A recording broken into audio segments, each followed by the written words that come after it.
वक्रतुंड महाकाय सूर्यकोटि समप्रभ निर्विघ्नं कुरु मे देव सर्वकार्येषु सर्वदा। वसुदेवसुतं देवं कंसचाणूरमर्दनं देवकी परमानन्दं कृष्णं वन्दे जगद्गुरुं। नमस्कार, हमारी कथामृत यूट्यूब चैनल में आप सभी का स्वागत है। आज हम बात करेंगे तुलसी विवाह प्रबोधिनी एकादशी के बारे में। कार्तिक मास की शुक्ल पक्ष की एकादशी के दिन तुलसी और भगवान शालिग्राम के विवाह का उत्सव मनाया जाता है। इस बार यह शुभ तिथि 25 नवंबर बुधवार के दिन है। इसे देव उठनी एकादशी, देवोत्थान या देव प्रबोधिनी एकादशी के नाम से भी जाना जाता है। इस दिन जगह जगह तुलसी का विवाह किया जाता है। तुलसी विवाह का आयोजन ठीक वैसे ही होता है जैसे वर वधू के विवाह का आयोजन हिंदू रीति रिवाज से किया जाता है।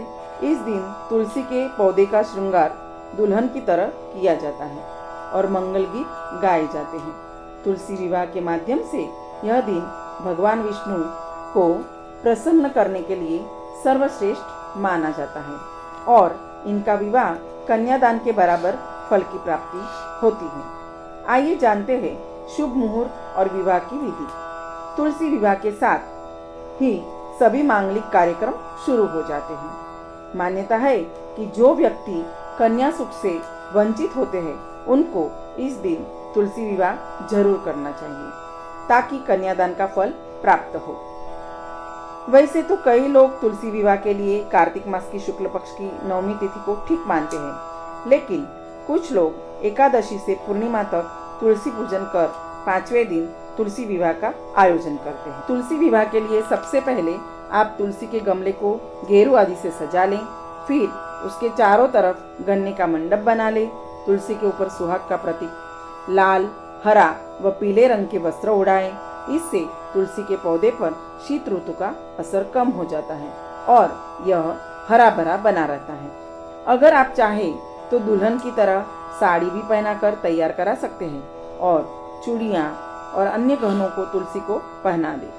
तुलसी विवाह में पूर्ण नारियल दक्षिणा के रूप में अर्पित कर दें और सिंदूर लगा दें। इसके बाद भगवान विष्णु के स्वरूप शालिग्राम को सिंहासन पर बैठा दें। फिर दोनों को हल्दी का टीका लगाते हैं। फिर तुलसी के पौधे के चारों ओर 7 फेरे लगवा दें और फिर अंत में दोनों की आरती कराकर विवाह संपन्न करवाएं। फिर शादियों में गाए जाने वाले सोहर गीत गाएं। पौराणिक कथा में वर्णन मिलता है कि भगवान विष्णु ने जलंधर नामक असुर का अंत करने के लिए देवी वृंदा के साथ छल से मानहरण किया था। वृंदा भगवान विष्णु की परम भक्त थी। वृंदा अपने तप और पतिव्रता होने के कारण काफी शक्तिशाली थी। वृंदा का विवाह जलंधर से हुआ था और वृंदा के तप से काफी शक्तिशाली हो गया था, जिससे उसने देवताओं को परेशान करना शुरू कर दिया। जलंधर को अपनी शक्तियों पर काफी अभिमान था, जिससे उसने माता पार्वती पर भी कुदृष्टि डाल दी। जलंधर से परेशान होकर सभी देवता भगवान विष्णु के पास पहुंचे और अपनी समस्याओं से अवगत करवाया। तब देवताओं ने मिलकर एक रास्ता निकाला कि अगर जलंधर का अंत करना है तो वृंदा की सतीत्व को भंग करना ही होगा। तब भगवान विष्णु ने जलंधर का रूप लेकर छल से अपनी भक्त वृंदा का सतीत्व भंग कर दिया, जिसके बाद देवताओं के हाथों जलंधर का अंत हो सकता है। बता दें कि जलंधर भगवान शिव का ही पुत्र था। जब वृंदा को सच का पता चला तो उसने भगवान विष्णु को पत्थर हो जाने का शाप दे दिया। इस शाप से भगवान विष्णु काले पत्थर में बदल गए और वही पत्थर शालिग्राम कहलाए। इससे पूरे ब्रह्मांड में प्रलय की स्थिति आ गई। तब देवताओं और माता लक्ष्मी ने वृंदा से अनुरोध किया। वृंदा ने भगवान विष्णु को शाप से मुक्त कर दिया और खुद को अग्नि में समर्पित कर दिया। इस राख के ऊपर देवी वृंदा तुलसी के रूप में प्रकट हुई। तब भगवान विष्णु ने कहा कि मैं तुमको हमेशा अपने सिर पर धारण करूंगा और देवी लक्ष्मी की तरह तुम मुझे हमेशा प्रिय रहोगी। तुम्हारे बिना मैं खाना तक नहीं खाऊंगा। इस घटना के बाद जब भगवान विष्णु 4 महीने सोने के बाद जगते हैं तो देव उठनी एकादशी के दिन तुलसी के साथ विवाह संपन्न करवाया जाता है।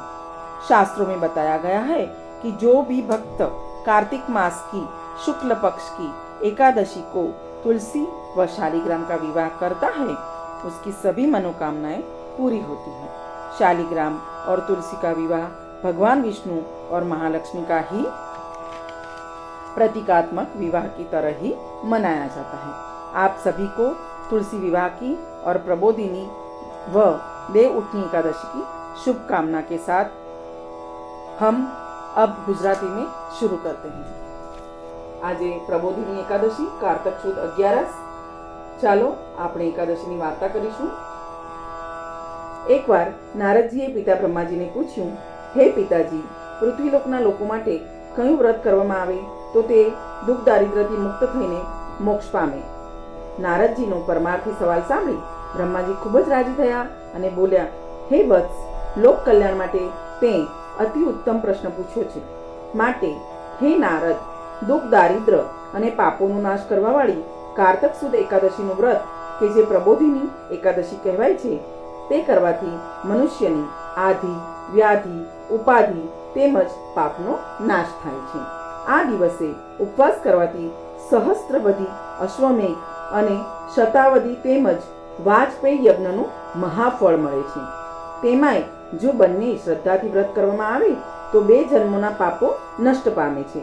વ્રત કરનારે રાત્રે જાગરણ કરવું ખાસ આવશ્યક છે। વળી આ દિવસે જો પુણ્ય કાર્ય કરી દાન કરવામાં આવે તો મેરુ પર્વત જેટલું મહાન પુણ્ય મળે છે।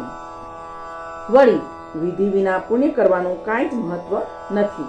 જેમ કે સંધ્યાદી કર્મને ત્યજનાર, બ્રહ્મચર્યાદી વ્રતથી ભ્રષ્ટ, નાસ્તિક અને શાસ્ત્ર પુરાણોની નિંદા કરનાર તેમજ પરસ્ત્રી ગમન કરનાર મૂર્ખ અને કૃતજ્ઞ મનુષ્યોમાં ધર્મનો વાસ હોતો નથી। માટે આવું કોઈ જ કૃત્ય ન કરવું। હે નારદ, પ્રબોધિની એકાદશીના દિવસે વિધિપૂર્વક જો ઉપવાસ કરવામાં આવે તો તેના કુળનો પણ ઉદ્ધાર થાય છે। વળી તેના ઘરમાં બધા જ તીર્થોનો વાસ થાય છે। ઉપવાસ કરનાર જ્ઞાની અને યોગી બનીને મોક્ષને પ્રાપ્ત કરવાને ભાગ્યશાળી થાય છે। એકાદશી ભગવાનને ખૂબ જ પ્રિય છે, તેથી તેનો ઉપવાસ કરવાથી સૂર્યચંદ્રના ગ્રહણનું ફળ મેળવવાને ભાગ્યશાળી થાય છે। વળી આ એકાદશીના દિવસે જે કોઈ ભાગવતની કથાનો પાઠ કરશે તેને સપ્તદ્વીપ સહિત પૃથ્વીના દાનનું ફળ મળે છે। આ દિવસે ભગવાન વિષ્ણુની કથા સાંભળનારને સ્વર્ગલોક પ્રાપ્ત થાય છે।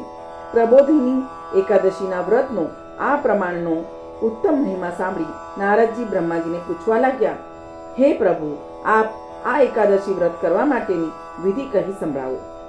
જેથી બ્રહ્માજી બોલ્યા, હે નારદ, આ એકાદશીના દિવસે જ્યારે રાત 5 ઘડી બાકી રહે ત્યારે વહેલી પરોળે નિદ્રામુક્ત થઈ દાંતણ કરી નદી, કુવે કે તળાવે જઈને સ્નાન કરવું, પછી ભગવાન વિષ્ણુનું પૂજન કરી કથા સાંભળવી અને ભજન સત્સંગ કરી ઉપવાસ સંપૂર્ણ કરવો। આ દિવસે ભગવાનનું પૂજન ફળ, ફૂલ, કપૂર તેમજ કેસરથી કરવું। વળી રાત્રે જાગરણ કરતી વેળાએ જુદી જુદી જાતના ફળો લઈ પ્રભુને તેનો અર્ઘ્ય આપવો અને પૂજન કરતા હોઈએ એમ હાથ જોડીને વંદન કરી ઊભા રહેવું। ફળ ફૂલથી ભગવાનની પૂજા કરનારને સર્વાધિક ફળ મળે છે।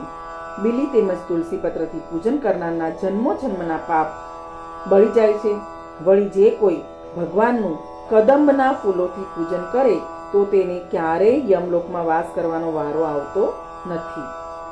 ભગવાન તેના ઉપર 4 યુગ સુધી પ્રસન્ન રહે છે। અગર જો ભગવાનને કેતકીના ફૂલો ચડાવવામાં આવે તો વ્યક્તિ ફરીથી આ સંસારમાં આવી શકતી નથી। તે પ્રભુ કૃપા થકી મુક્ત થઈ જાય છે અને સતપત્રોથી જે કોઈ પૂજા કરશે તેનો સપ્તદ્વીપમાં વાસ થાય છે। બારસના દિવસે નદીએ જઈ સ્નાન કરવું, પછી ઘેર આવીને વિધિપૂર્વક બને તો ઉપર જણાવ્યા મુજબ ભગવાનનું પૂજન કરવું અને વ્રતની સમાપ્તિ માટે વધારે નહીં તો 5 બ્રાહ્મણ જમાડવા. બ્રાહ્મણ જમાડ્યા પછી યથાશક્તિ દક્ષિણા આપવી. પછી ચાતુર્માસમાં જે નિયમો કર્યા હોય તે બ્રાહ્મણો સામે ત્યાગ કરવો, તેમને દક્ષિણા આપી. જેણે ભુક્ત ભોજનનો નિયમ કર્યો હોય તેણે બ્રાહ્મણ જમાડવા. અયાચિત વ્રત કર્યું હોય તેણે સુવર્ણદાન કરવું. જેણે અડદ આદિનો ચાતુર્માસમાં ત્યાગ કર્યો હોય તેણે ગોદાન કરવું. 4 મહિના સુધી દહીં તથા મધનો ત્યાગ કર્યો હોય તેણે દહીં તથા મધનું દાન કરવું. ફળનો નિયમ કર્યો હોય તો તેણે ફળનું દાન કરવું. તેણે નહીં ખાવાનું કહ્યું હોય તો ઘીનું અને 4 મહિના સુધી ભોંય પર સૂવાનું વ્રત હોય તો રૂથી ભરેલ ગાદી અને ઓશિકાનું દાન કરવું. કોઈ પણ ભોજન કર્યું હોય તેણે વાસણ ભરીને દાન કરવું. મૌન વ્રત કર્યું હોય તેણે ઘડા તલ, સોનાનું અને દાંપત્ય અને તેલ સિવાય તેમ તથા જેમાં ઘી ઘણું સમાવેશ થયેલ હોય એવા પદાર્થનું ભોજન આપવું. 4 મહિના સુધી વાળ રાખ્યા હોય તો તેણે અરીસો આપવો. જોડા વ્રત કર્યું હોય તો ખાંડ આપવી. બ્રાહ્મણના ઘેર કે દેવના મંદિરમાં જેણે દીવો આપવાનું વ્રત કર્યું હોય તો તેણે પોતાના વ્રતની માન્યતા માટે ઘીથી ભરેલ દીપ, તાંબુ તથા સોનાનું દાન કરવું. જેણે 1 રાત ઉપવાસ વ્રત કર્યું હોય તેણે વસ્ત્ર તથા બીજા ઉપવાસો સહિત 8 કુંભ દાન કરવું. વ્રત કરીને જે પદાર્થો દાન કરવા કહેલું છે તે દાનો નહીં થયા તો બ્રાહ્મણનું વચન લઈ જમાડી વિદાય કરી પોતે ત્યાગ કર્યો તે પદાર્થ બ્રાહ્મણને અર્પણ કરવા. એવા પ્રકારે કરેલા વ્રતો જે કરશે તેમને અનંત ફળરૂપ વૈકુંઠ પ્રાપ્ત થશે.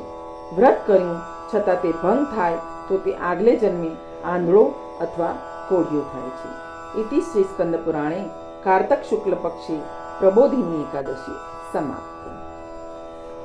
અમારી આજની આ કથા આપ સૌને ગમી હોય તો અમારી કથામૃત યુટ્યુબ ચેનલને આપ સૌ લાઈક કરજો, કમેન્ટ કરજો, શેર કરજો અને સબસ્ક્રાઈબ કરવાનું બિલકુલ ભૂલતા નહીં. જય શ્રી કૃષ્ણ.